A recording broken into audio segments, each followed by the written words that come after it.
বাঙালের কথা বাসি হইলেই ফলে। আমি 5ই আগস্ট থেকে যা যা বলছিলাম ঠিক তাই ঘটতেছে। আমি কি বলছিলাম?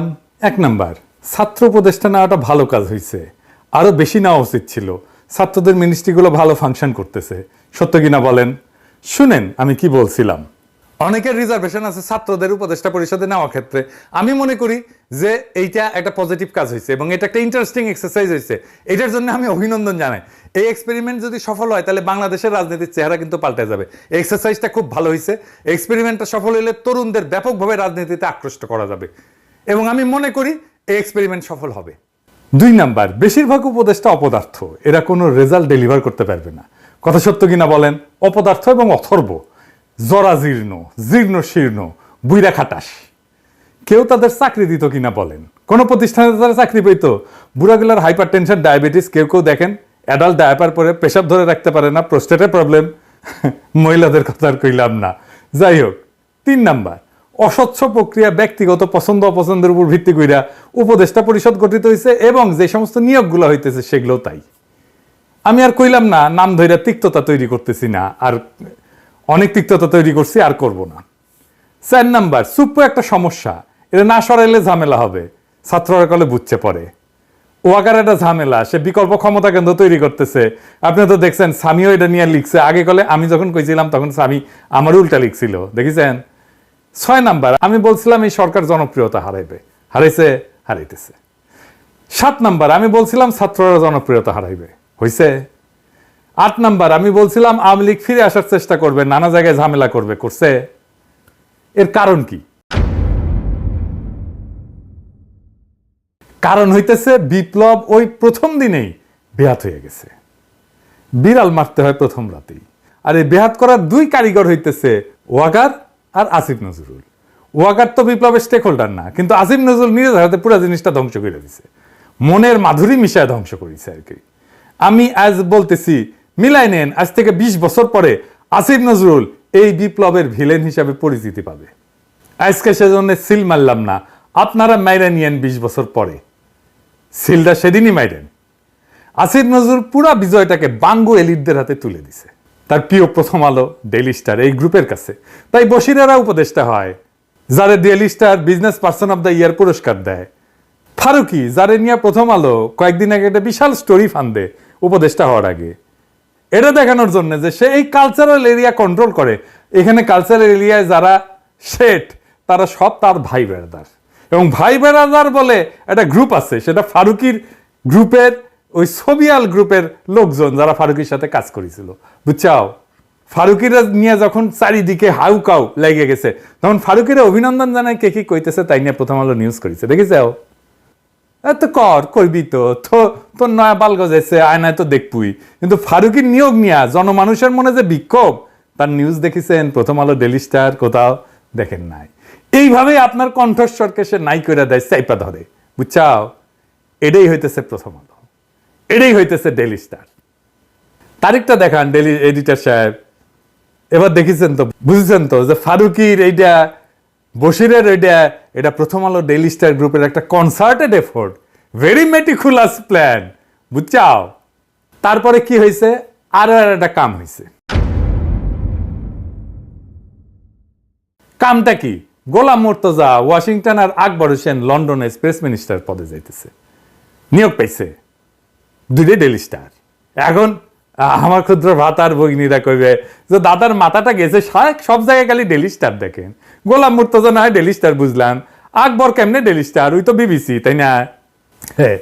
আমার ক্ষুদ্র ভাতা এবং ভগিনীরা, ওরা যে এই পুকুরে সাঁতার কাটে না, আমি সেই পুকুরে সিল। এই যে দেখেন, বিবিসিতে যাওয়ার আগে ওই ডেইলি স্টারে ছিল আকবর, বুঝছাও? পশ্চিমে গরুর খামারে পাছায় ছাপা দিয়ে দিত, গরুর মার্কার জন্য। বাঙ্গু এলিট হইতে এলে পাছায় ডেইলি স্টার আর প্রথম আলো ছাপ্পা থাকা জরুরি।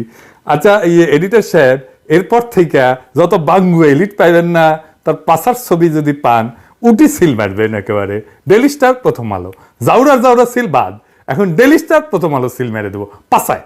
আমাদের এই বিজয়ের ফল ভোগ করতেছে ডেইলি স্টারের সাংবাদিক, যেই ডেইলি স্টার ছাত্রদের দুষ্কৃতিকারী বলছিল আর তাদের নির্মূল করতে হাসিনাকে সাহায্য করবে বলছিল। এই যে দেখেন, মাহফুজা নাম নিজে লিখেছিল। সেই ডেইলি স্টারের সাংবাদিক ছাড়া আমাদের পররাষ্ট্র মন্ত্রণালয় সাংবাদিক খুঁজে পায় না। তবে অবশ্য সুপারিশ করেছিল নাহিদ, হাঙ্গেরের প্রিয় নাহিদ ছাত্রনেতা। এই মাহফুজা নাম 7 সেপ্টেম্বর প্রফেসর ইউনূসের সাথে সাক্ষাৎ করে বলছিল 3 বছর পর্যন্ত প্রফেসর ইউনূস সাক্ষাতের কথা সুপারিশ করেছিল। দেখেন, প্রগতিশীল বিএনপি তো ডেইলি স্টারকে হেভি সাপোর্ট দিতেছে, তো তারে ধরে না কেন? 3 বছর থাকার সার্টিফিকেট যে দিছিল তখন ধরবে না কলে? তখন ওদের সমস্ত পৌরুষ পতায়া যাবে প্রগতিশীল বিএনপি। প্রগতিশীল তো ওদের সবসময় কলিকাতা হারবাল লাগে আর কি, বুঝছাও। এইবার আসেন আসিফ নজরুল প্রসঙ্গে আর একটা বিষয় আসি।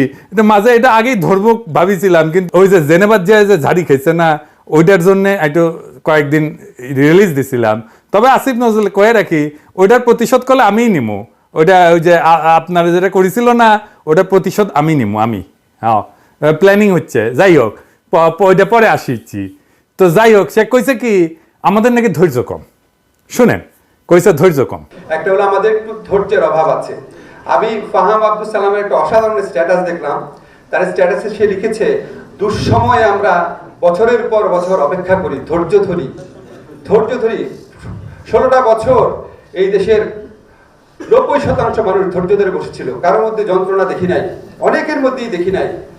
তো তখন এত ধৈর্য ছিল আমাদের, এত এরকম একটা ফ্যাসিস্ট রেজিমকে বছরের পর বছর আমরা ধৈর্য ধরে অপেক্ষা করলাম। এখন আমাদের একটু ধৈর্যটা একটু রাখতে হবে। আসিফ নজরুলের ভাগ্য আসলেই ভালো যে আমি উপদেষ্টাদের গালি দিব না প্রতিশ্রুতি দিছি, নাইলে এমন একটা গালি দিতাম না। আজকে গালির দুঃখে বাসায় গিয়া বালিশ বুকে চেপে কাঁদতে ওই সারাদিন। আচ্ছা বলেন তো, সে কইল ধৈর্য কম। আমরা কোন জিনিস চাইয়া অধৈর্য হয়েছি কন তো? এই উপদেষ্টারা গালি খাইছে কি জন্যে বলেন তো? আমি কয়ে দিই, আসেন দেখি গালি খাই কি জন্যে। গালি খায় আহতদের চিকিৎসা না করা নিয়ে। আজ আহত ছাত্রদের উপর দিয়া গাড়ি চালাই দিছে স্বাস্থ্য উপদেষ্টা। শোনেন, আমার বানানো কথা না, শোনেন আহত ছাত্রের কাছেই শোনেন, উঠি ছিল, শোনেন ওর কাছেই। উনি রুগী দেখতে আসছিল, ওনার কথা ছিল এখানে যারা বৈষম্যদের ছাত্র আন্দোলনের রোগী ছিল তাদেরকে প্রত্যেকে দেখবেন, দেখে তাদের চিকিৎসা যদি আরেকটু উন্নত মানের ভালো হয় তাহলে তাকে বাইরে পাঠানোর কথা বলা হবে। আর যাদেরকে এখানে ট্রিটমেন্ট করানো যায় তাদের এখানে একটু ভালোভাবে ডাক্তার করে চিকিৎসাটা করবে। কিন্তু সেই ক্ষেত্রে উনি আসার পরে উনি আপনার 5 থেকে 6 জন রোগী দেখছে। রোগী দেখার পরে উনি চলে যাইতেছেন। আর উনি আসছেন আপনার এই চারতলায় এয়ার কেজুয়াল চারতলায় আসছেন। চারতলায় আমাদের এই রোগী দেখতে আসছেন। 3 তলায় আমাদের বৈষম্যদের ছাত্র আন্দোলন রোগী আসছিলেন, ওই ফ্লোরেও যাওয়া হয়নি। তারপরে আমরা চলে যেতেছি। তারপরে আমরা কয়েকজন মিলে নিচে নামছি তার সাথে কথা বলার জন্য। তো ম্যাম আপনি আসছেন, আসার পরে আপনি 4-5 জন রোগী থেকে চলে যেতেছেন, তাহলে আমরা কি করছি? আমরা তো বৈষম্যদের ছাত্র আন্দোলন। আচ্ছা আমি আপনার যে একটা জিনিস থেকে, যে আমার এই হাতটা আমার এখনো মুভমেন্ট হয় না। আমার হাতে এই ভিতরে যা আঙ্গুলগুলো সব একবারে ফুটে গেছে। ভিতরে হাড়গুলো ভিতরে সব ফুটে গেছে। পরে ওনার কাছে যাওয়ার পরে উনি আমাদেরকে কোনো পাত্তা দিল না, উনি চলে গেছেন। তারপরে আমরা বাধ্য হয়ে ওনার গাড়ি আটকানোর চেষ্টা করছি। গাড়ি আটকানোর চেষ্টা কেন করলাম? তাহলে আমাদের 3 জনকে গাড়ি চাপা দিছে। আমার গাড়ি চাপা দিয়ে আমার একবারে এই গলায় গাড়ির চাকরি নিয়ে আসছে। আরেক ভাইয়ের আহত ভাই, ওনার পায়ে গুলি লাগছে, ওই ভাইয়ের পায়ে গাড়ি তুলে দিছে।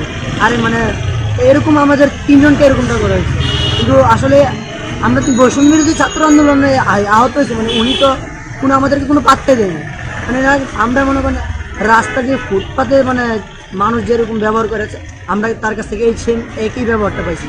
দেখেন ওর হাতের কি অবস্থা হয়েছে গুলি খেয়ে। দেখেন আর কি জন্য রাগি, আর কি জন্য গালাগালি করিয়ে গেলে। এই যে সামেকাটা মজুমদারদের দিয়ে জনপ্রশাসন চালায়, তাই না? সামেকাটা মজুমদাররা কে নিছে উপদেষ্টা পরিষদ? ওক নাও লাগবে কে? এই বুড়া খাটাস গুলারে মন্ত্রিসভায় আনা, এটা নিয়ে গেলে, তাই না? আর পিছে মুজিবের ছবি লাগা অফিস করা, প্রত্যেকটা তো করিচ্ছে। আজিম নজরুল নিজেও করিছে। আজিম নজরুলের সমালোচনা করছে ওই যে জামিল রে শিল্পকলা একাডেমির ডিরেক্টর বানাইছে সেই জন্য। এর ধৈর্য ধরার কি আছে? ওটা একটা কাম করে, আমরা প্রতিক্রিয়া দেখাই। তো প্রথম আলো ডেইলি স্টারের কাছে পাশা বর্গা দেয়, সেই জন্য গালাগালি করি। জামিল আহমদকে শিল্পকলা বসাইছে, ওটা সরায়নি। প্রথম আলো ডেইলি স্টারের সুপারিশে ফারুকিয়ার বসিতে উপদেষ্টা বানাইছে, গালি খাচ্ছে। আর কি বলছি যে আপনারা কোনো স্টেক হোল্ডারদের সাথে কথা বলেন না, আমরা সাহায্য করতে চাইলেও সেটা নেন না। এই তো মানে যে কোনো সরকার চালাইতে হলে তো স্টেক হোল্ডারদের সাথে কথা বলতে হয়। এটা শুধু অন্তর্বর্তীকালীন সরকার না, বা আমরা বিপ্লবের সাথে ছিলাম সেই জন্য না, যে কোনো সরকারকে স্টেক হোল্ডারদের সাথে কথা বলতে হয়। এটা সরকার চালানোর একটা বেসিক ফাংশন। আর কিছু নিয়ে বলছি, কই আমরা ধৈর্য হারা হইলাম? আপনারা একটা ফাউল করেন আর আমরা প্রতিক্রিয়া দেখাই। এখনই হাসিনা স্টাইল শিখে গেছে, দেখেছেন? আর ফার্ম আমাকে কইছে এক্সপেকটেশন কমাইতে হবে। আপনি একটার পর একটা গণবিরোধী সিদ্ধান্ত নেবেন, আর কিছু কওয়া যাবে না। কি মজা! আবার দেখেন কি করছে, অভিযোগ করিচ্ছে হাসিনার দুঃশাসন নিয়ে কোনো কথা নাই সোশ্যাল মিডিয়াতে। শুনেন, আপনারা বিভিন্ন সামাজিক যোগাযোগ মাধ্যমে দেখবেন শেখ হাসিনার দুঃসময়, অত্যাচার, গণহত্যা নিয়ে কোনো কথা নাই। কথা হচ্ছে এই সরকারের উপদেষ্টা কি করছে, হাসনাত কি করছে, নাহিদ কি করছে, আসিফ নজরুল কি করছে, সারাটা সময় এটা নিয়ে ব্যস্ত। গালি না দিয়া থাকতে পারলাম না। সরকারে কি মিয়া আছে না? সোশ্যাল মিডিয়ার দিকে তাকে থাকেন কে? রাষ্ট্রটা তো হাতে দিয়ে দিছি, এই রাষ্ট্রের রিসোর্স নিয়ে বৈশা আপনারা পাবেন, আর আমরা ঘরের খেয়া বনের মোস্তারে সোশ্যাল মিডিয়া আপনাকে কামলা খাটবো। তো মিয়া আপনাদের ধ্বজভঙ্গ তো বিয়া বসেছিলেন কেন? আমাদের দিকে তাকে থাকতে হয় কেন? আমরা তো 2 পয়সার ইউটিউবার আর ফেসবুকার, সোশ্যাল মিডিয়া লাগে কেন এখন? হইলে তো ডেইলি স্টার লাগে, প্রথম আলো লাগে, সুশীল লাগে, আর সোশ্যাল মিডিয়াতে তখন হাঙ্গারে লাগে না? বাহ কি মজা! হাতে তো আর্মি দিছি, পুলিশ দিছি, প্রশাসন দিছি, আন্তর্জাতিকভাবে গ্রহণযোগ্য একটা নেতাও দিছি, হাসিনারে লাথি মেরে ভেগা পাশার নিচে তো শেয়ার দিছি নাকি? এক ডাকে হাজির হবে এরকম কয়েক লাখ আগুনের মতো পোলা পানো দিছি, তাও আপনার সোনাবাগি খারায় না কে? হ্যাঁ, প্রথম আলো ডেইলি স্টারের যে গোয়াতে দেন ওটা থেকে সার্ভিস নিতে পারেন না? এখন সোশ্যাল মিডিয়া লাগে, এখন ধমচিছেন মিয়া। হ্যাঁ, কিন্তু ঠিকই দিবেন প্রথম আলো ডেইলি স্টারে। আরে বেটা নিজেরে জিগা কেন পাবলিক সে 5ই আগস্টের পর থেকে একটা দিনও ভরসা রাখতে পারছে না তো করে উপরে? সকালে এক দুশ্চিন্তা তো রাতে আর এক দুশ্চিন্তা। আমাদের কি করা উচিত? আমরা তো বছরের পর বছর এই ফ্যাসিবাদের নিপীড়নে নিষ্পেষিত হয়েছি, দেশ ছাড়া হয়েছি। আমাদের তো তোদের বসে নাকে তেল দিয়ে ঘুমানোর কথা ছিল, অথচ বিজয়ের আনন্দটা পর্যন্ত আজ পর্যন্ত উপভোগ করতে পারলাম না। আমরা তো তোদের পাশেই ছিলাম, আছি তো এখনো।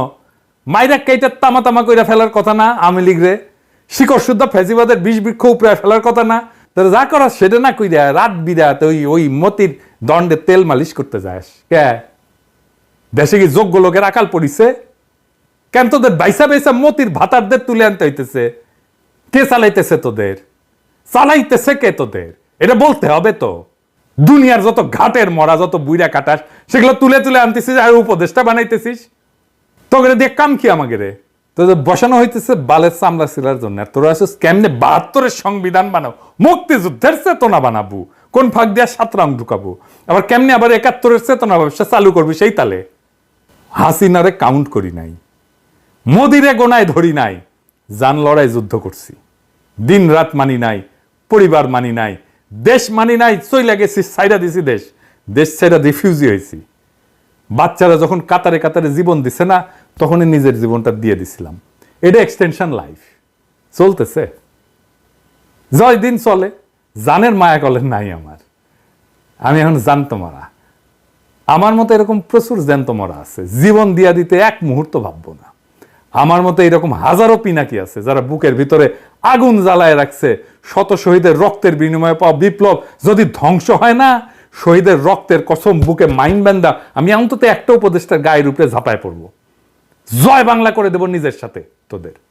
বাকিগুলারে আপনারা দেখে নিয়েন, আর তাদের দেখার জন্য অন্য লোক আছে। এলিটদের জাউরামো বাংলাদেশে চিরতরে বন্ধ করতে হইলে এই ছাড়া আর কোনো উপায় নাই। তবে ঝাঁপায় পড়ার আগে আকাশ বাতাস বিদীর্ণ কইরা স্লোগান দিবেন কলে ইনকিলাব জিন্দাবাদ। Channel SKBD TV.